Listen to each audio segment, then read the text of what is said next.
I didn't want to do this show, but here we are. Oregon was just flat out better than Penn State.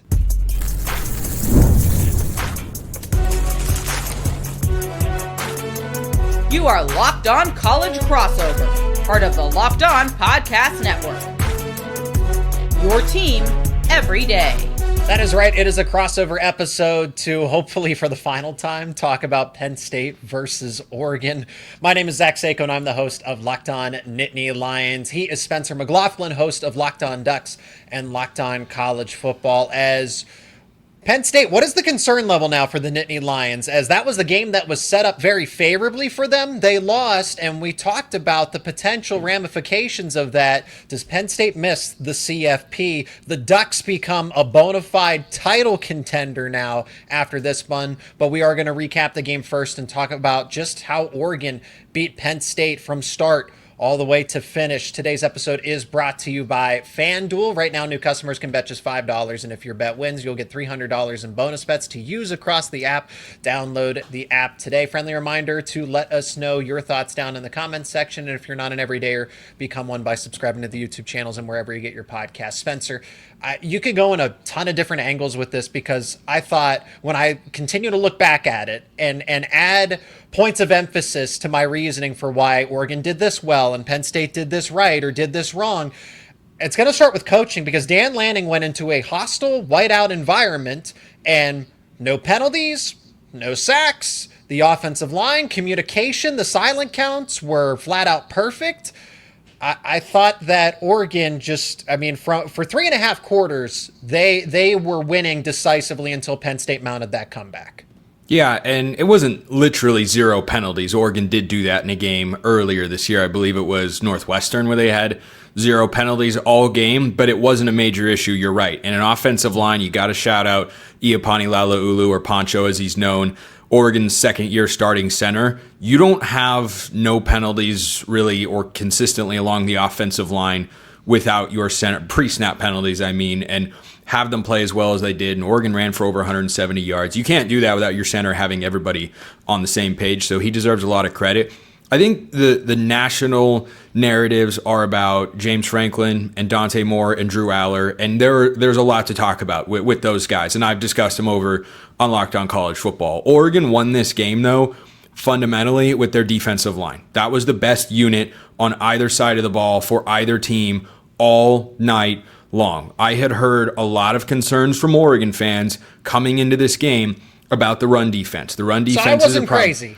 I wasn't crazy. No, you weren't. No, you weren't crazy. That was a legitimate thing that I pushed back on. I saw the moments that people were pointing to as, Northwestern had 1.5 drives and Oregon State had 1 drive where they ran the ball well. And yeah, you'd like to be able to dominate those teams for 4 quarters, and the fact is Oregon dominated them every single moment outside of those drives, which, by the way, resulted in 7 total points. And, in this game, the Oregon defense backed up what I felt, which was there are a couple of things to work on, but overall, this is not a huge run defense problem. The Northwestern numbers are inflated because of a long touchdown against the second or third stringers, and the defensive line didn't just take away Nick Singleton and Katron Allen relative to what Penn State would have liked. They also made Drew Aller uncomfortable and made Oregon's secondary play incredibly well. And you look at what Ife Obadegwu and Brandon Finney, the redshirt and true freshman corners, did in this game. No targets, or 1 target, 0 receptions allowed. They had the clamps on Penn State's wideouts. How do you do that? When you have good play on the defensive line. One thing I highlighted earlier this week was a moment in the game, I think it was third quarter, maybe. Drew Aller drops back on 3rd down and medium to long, and Oregon's a man-to-man coverage, and a slot receiver actually beats an Oregon corner to the inside. Aller probably has a strong enough arm to thread it before Aaron Flowers, the safety, can get down. But Amari Washington and Mateo Uiagalelei, a couple of homegrown Oregon defensive linemen that look like NFL guys, they execute a stunt perfectly, get in Aller's face. He can't set his feet. He throws the long out route. It's not really there. Incomplete, and you go to 4th down. Those were the sorts of moments that I felt like were really pivotal in this game, and I think that there are certainly some others as well, but that's just a microcosm of what I'm talking about. That Oregon's defensive line in the run game, in the pass game, was the most important group in this game. It was the Bear Alexander breakout party, and everybody else played well too. Yeah, that's where I would go to next. If we want to talk big picture, like I said, the discipline that Dan Lanning had this Oregon team enter the game with is not unprecedented, but it's very respectable for a team that is extremely young. Very. I mean, there's just a lot of moving parts, new quarterback, some new parts to the offensive line, that the stable of running backs, that's completely different. Then you have a true freshman wide receiver. You have that entirely new secondary. You wouldn't know it based on the way that Oregon played in the whiteout. Okay, it's one thing to go on the road to Northwestern and hey, you make few egregious mistakes. In Oregon, they played as tight of a football game as they could to win that, but they still did let Penn State mount a comeback there. But like I said, for 3.5 quarters, it was all Oregon. It was 17-3. I respect Penn State's effort. I also, we want to talk about disciplined play. It's been pointed out, tons of times, hey, Penn State runs that bread and butter play in double overtime there. And Thieneman is able to read Aller all the way. And, there's that predictability part is that Aller does latch on to his first read or what have you. It's also just understanding the tape and knowing here's where I fault Penn State in that moment is it was so reactionary. We want to talk about why Oregon defeated Penn State because Penn State was scrambling, was like, oh, Oregon scored in one play. We got to score in one play or at least get down to a goal to go. That's not a play you need to call on 1st and 10 to start your There's half no clock. Of the There's second. no clock in overtime. Yeah. You don't do precisely that. You can go 3.5, 3.5, 3.5, 3.5, and chip your way down to the goal line. But for some reason, I just look back and I say Penn State panicked in that moment because Dante Moore was able to roll out and get that massive play, evade, deny Dennis Sutton, hit a wide receiver in stride and score like that to silence the crowd. I just felt very reactionary, undisciplined by Penn State to run that play. And Aller killed the play. I'm not sure what the original call would have been, but he made a change at the line of scrimmage that, kind of double whammy there. You throw the interception and you change the play. Yeah, it's certainly not a great look for Drew Aller, and he did nothing to silence his critics in this game. The moments where he did complete passes, he looked like the potentially future first-round quarterback that he is because the throws that he can make off platform because his arm is so strong are crazy. He throws a beautiful deep ball as we saw on Penn State's first touchdown, and you have those moments, and then on the other side, you come down and you force that ball into coverage, and the first 3.5 quarters also existed for Penn State offensively, and they weren't doing a whole heck of a lot. And, like I said, his offensive line that I think is really good, and I think it's more about that Oregon's defensive line is great rather than Penn State's offensive line is bad. I don't think they did him any favors, but there were a number of throws in this game that you looked up and, he either wasn't diagnosing the defense correctly or he just wasn't making the right throws when he needed to. There were a number of those moments throughout the course of the game, and then that's why I think one of the easy narratives and why I talked about the defensive line first is the quarterback comparison because Oregon had the better quarterback in this game. They shouldn't have. He looked like the number 1 overall QB. 100%.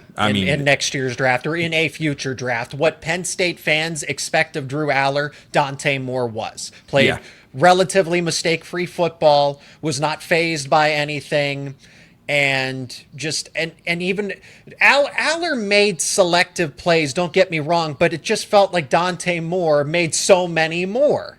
He did. No pun intended or pun intended there? Seyko. Half and half. Half and half. I also want to say there was also this. Okay, Aller stepped up. Aller stepped up in moments for Penn State that were almost required at that point. I felt like Dante Moore did more than expected on plays when Oregon didn't need him to. He stepped up and made big plays when Oregon did not need him to. Penn State was in a situation where Aller, you have to do it. You have to do it at this point or you're out of the game.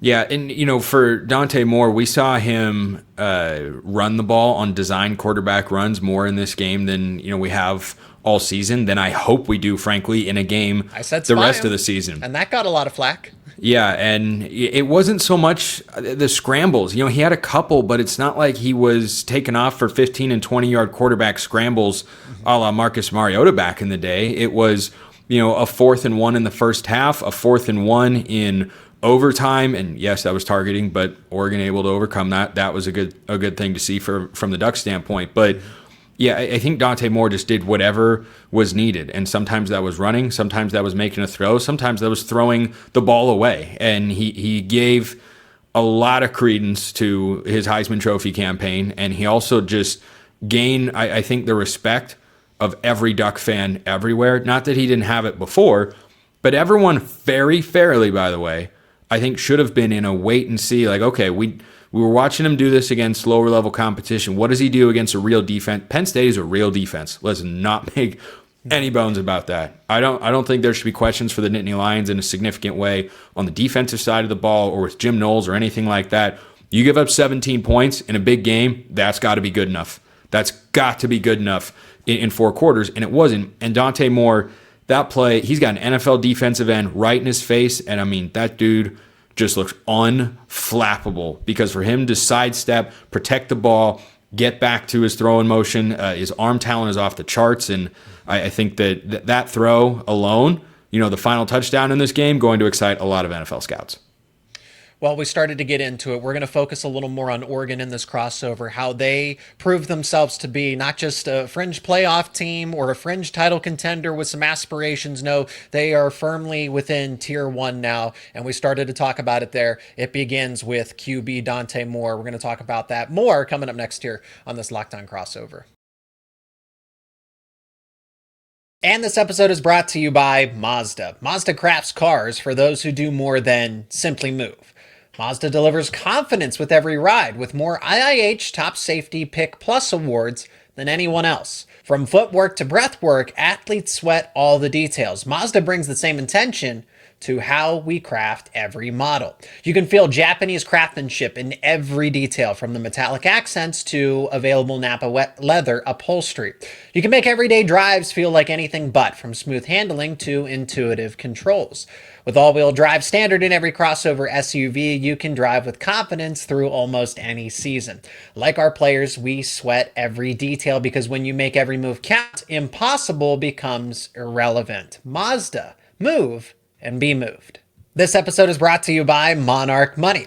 Most people can't name all of their financial accounts or even what they're worth, whether it's 401ks, properties, or investments. And when you don't have the full picture, you can end up leaving money on the table. That's why there is Monarch Money. It's an all-in-one personal finance tool that brings your entire financial life together in one clean, easy-to-use interface on your laptop or on your phone. Monarch is built for people with busy lives. If you put off organizing your finances, Monarch is for you.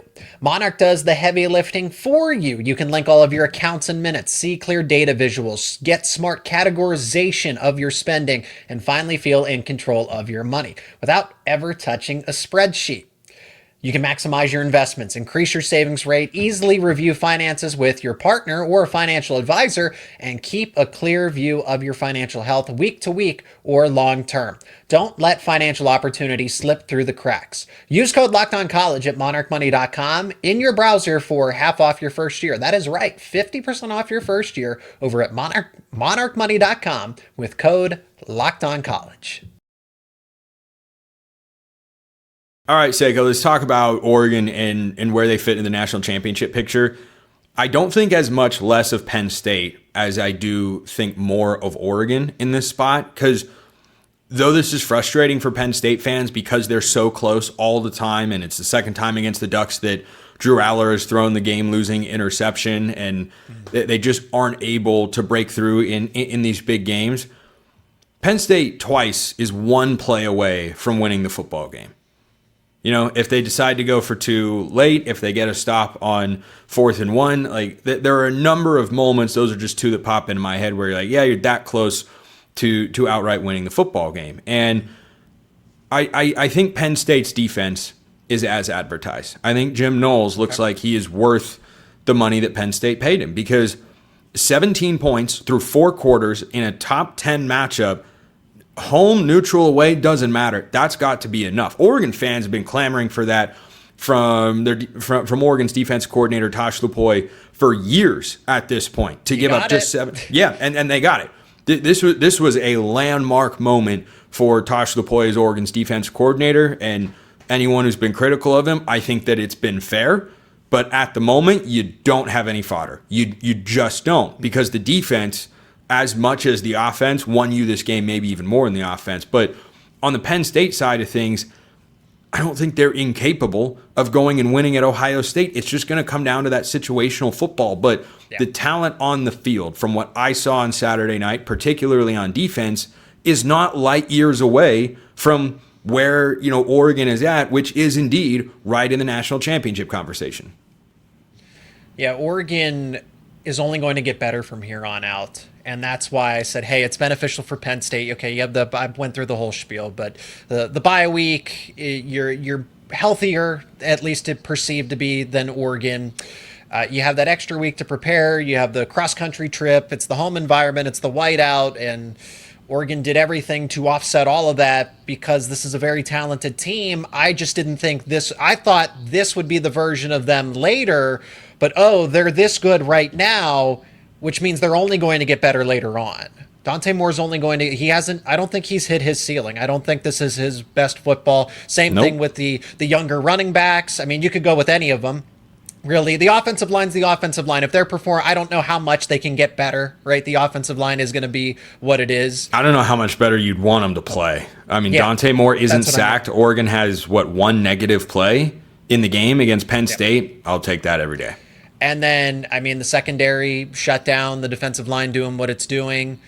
I think the secondary is only going to be more lockdown, right? They're going to face better receiving cores than Penn State. They're going to face better offenses than what Penn State is right now. So that's what I'm saying, is that across the board, you're just going to see, as long as everybody stays healthy for the most part, you're going to see continual improvement from an Aaron Flowers, from a Brandon Finney, from a Decorian Moore, where they go from solid contributors to true game changers where they can take over at any given time. Well, and I think those guys showed game-changing potential already on Saturday night. Flowers was one of my individual standouts earlier this week on the show because dude is just a ball player. He is all over the field, particularly in run support, and there weren't any glaring mistakes that he made in coverage. I haven't seen what his PFF grade was, but as you watch that Oregon game against Penn State from the defensive side of things, you can't help but notice, 21 is around the ball a lot. And you look at what he does, he just is such an instinctive player, and he gets downhill, and he's a really good tackler. He missed one tackle in this game, and it turns out that sometimes NFL running backs are going to get the better of you. I know, shocking development there. But, the way the secondary played surpassed my expectations, even though they, still have room to grow. I'm surprised, pleasantly, of course, that they're at the level that they're at right now. Because even talented guys, Naeem Offord is not a big player yet in this Oregon secondary. He's a contributor, but he will be. And so for the other guys, Iffy obviously is a second-year player, but Finney is a true freshman. Flowers, a second-year player. Like, there's a progression. There's a growth, no matter how talented somebody is. Unless you're Decorian Moore. I mean, I'm sure he's got another gear, but man, like the way that he played on Saturday night to lead Oregon in receptions and yards is awesome, but it's the caliber of competition that he did it against, right? A.J. Harris could get plucked into the NFL right now and go be a starting corner for, I think, a hefty majority of NFL teams. And Decorian Moore in his first season, in his fifth game of college football, goes out and is routinely beating him. Like, everything that was said about that guy from a route running standpoint, the strength of his hands on that scramble drill on third down with Dante Moore, it's all there. He's got all the tools to just be a superstar at Oregon. I think he's already a really good player, but this receiving core, like the running back room, is so incredibly deep that he hasn't even had a 100-yard game yet this season. And I'm sure he will at some point, but he hasn't done that yet, and he's already having this level of an impact. But it speaks to the talent that Oregon has in that room, the way they've recruited. And this is a receiver room that lost Jurion Dickey before the year and lost Evan Stewart before the year, who may or may not come back later this season. We'll have to wait and see. But it's just crazy that he is as good as he is early on, and it's exciting for Oregon fans because there was a lot of hype around him. I mean, I talked about him in glowing terms and said before the season, I think he'll be Oregon's leading receiver. He is on track to do just that. Is Oregon the best team in college football right now? They have the best win in college football, and I think they're the most complete. And I think that if you look at what they're going to be in the rankings going forward, it's going to take a lot for them to leapfrog Ohio State. You can't look at Ohio State's offense and look at Oregon's offense and say that Ohio State's has been better. It hasn't, and I don't think the gap is the Grand Canyon necessarily. I'd rather have Dante Moore than Julian Sayin at the moment. Ohio State's offense right now is what Washington fans think Oregon's offense actually is, which is just dinking and dunking. And, he's getting acclimated to college football. That's perfectly normal. And I think Sayin's got all the talent in the world, but they have not opened up the downfield passing game consistently. Oregon, I think, has, done more in the intermediate to long range passing game so far this season. So, yeah, I mean, they're certainly up there, and it's hard to argue with the quality of this win against Penn State because that defense is really, really good. And, the other good news for Oregon fans is as long as Oregon hits double-digit wins, they're going to the playoff. And frankly, even if somehow, I don't know how exactly because the team is looking so good at the moment, barring an injury to Dante Moore, 9-3 could even get them into the playoff because of this win. It gives them an insane amount of wiggle room should, God forbid, something happen throughout the course of this year. But, I think that for the Ducks, their first few games, you can't put them outside the top 3 teams in college football. I think Miami's been very impressive, by the way, which is, not something every Oregon fan necessarily wants to hear, but Miami is really good. I'd take Oregon in a head-to-head game because I trust Dan Lanning more than Mario Cristobal. But, I think until Ohio State shows some serious cracks, then, yeah, you keep the Buckeyes there at number 1. Well, Oregon got its signature victory that if things do go sour, that might be enough to get them into the college football playoff, something that Penn State has to do that they really haven't done it all in James Franklin's tenure, is truly win a big game because they got Ohio State and Indiana. If they don't win either of those games, they miss the college football playoff. So will they do it? We're going to discuss that next here on this Locked On Crossover. And this episode is brought to you by FanDuel. The NFL season is here, and FanDuel has an offer you do not want to miss. Right now, new customers can bet just $5 and get $300 in bonus bets if you win. That's right. Pick a bet, put down $5, and if it hits, you'll unlock $300 in bonus bets to use across the app. FanDuel gives you so many ways to play. You can build parlays, try player props, or even follow the live lines during games. It makes watching football even more exciting when you've got a little something riding on the action. Whether you're a casual fan or love diving into the stats, FanDuel makes the game day experience so much better.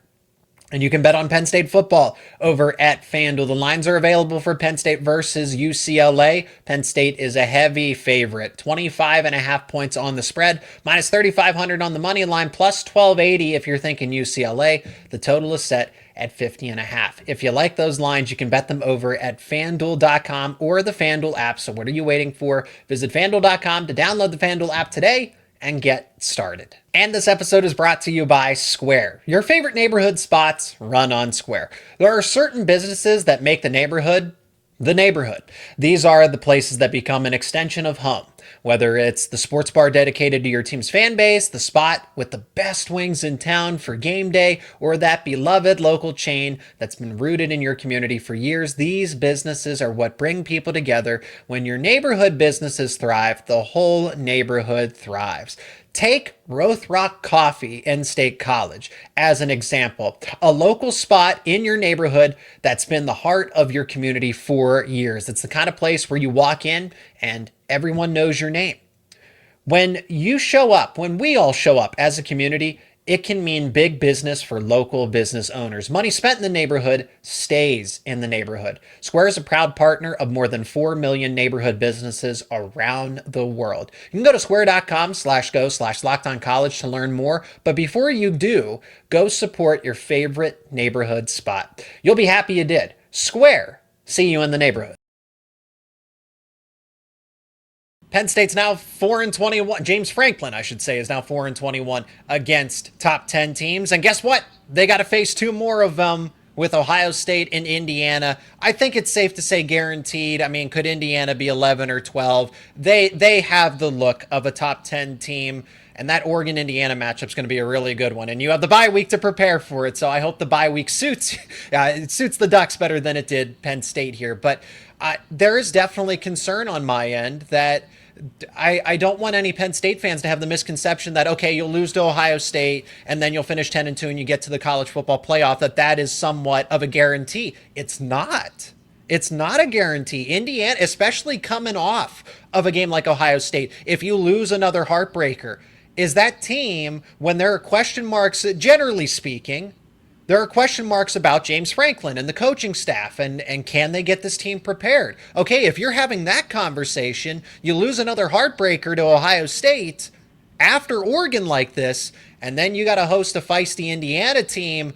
Everything's on the table there, and that's the doomsday scenario that Penn State, with everything they brought back and all the investment going into the season, to finish 9-3 and miss the college football playoff, because going 9-3 for Penn State that would be a fireable offense in my view. Okay.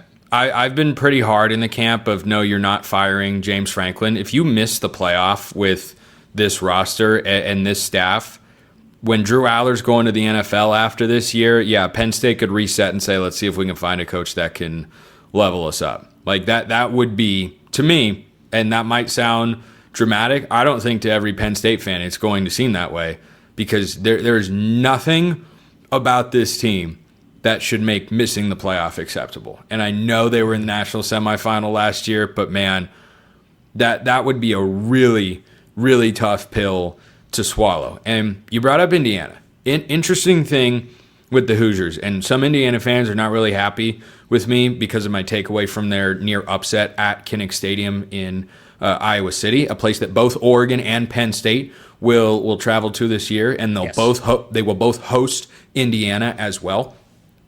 Indiana against Illinois got everything they wanted on the ground, 320 yards. Indiana against Iowa up front got pushed around. And I know that Iowa is a prideful team on the defensive side of the ball. Mm-hmm. After the Illinois beatdown, Indiana looked like a team that had leveled up, that could win a couple playoff games, that was not, not just good and all about the quarterback and back shoulder fades. No, they've got it in the trenches.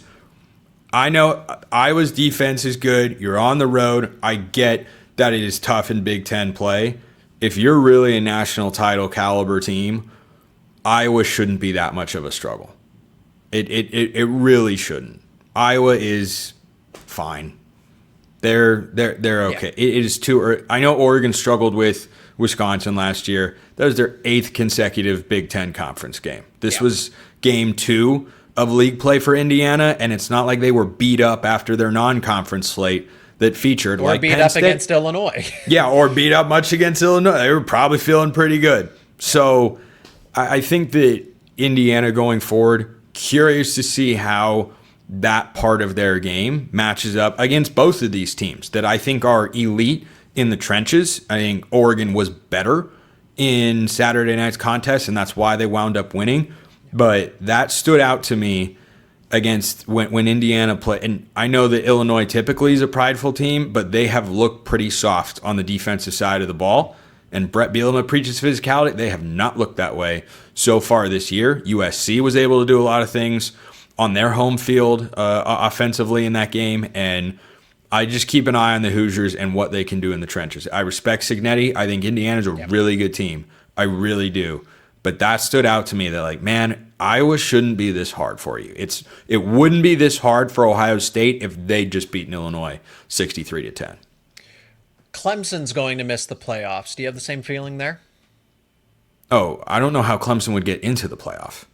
That's what I'm saying. So you're saying James Franklin, I just want to see if it's James Franklin is a 9-3 team, misses the playoff, doesn't get in with everything that you return, the veteran quarterback, and an upgrade for them at defensive coordinator, right? I mean, Tom Allen, I know that he's not performing well, but I guess he is an upgrade for them, respectively speaking. Yeah. They returned a lot of NFL caliber players in their own right, and they're out of it right now. So does that I think it can if you have, like with Penn State, if you have the right mentality, you can talk yourself into that. It's not the same as Dabo did win national titles. James Yes. Franklin has not done that. So. It's not the same as Billy Napier at Florida, Hugh Freeze at Auburn, Sam Pittman at Arkansas, Deshaun Foster at UCLA, Mike Gundy, Oklahoma State. Okay, that's a different discussion around whether you're firing your head coach.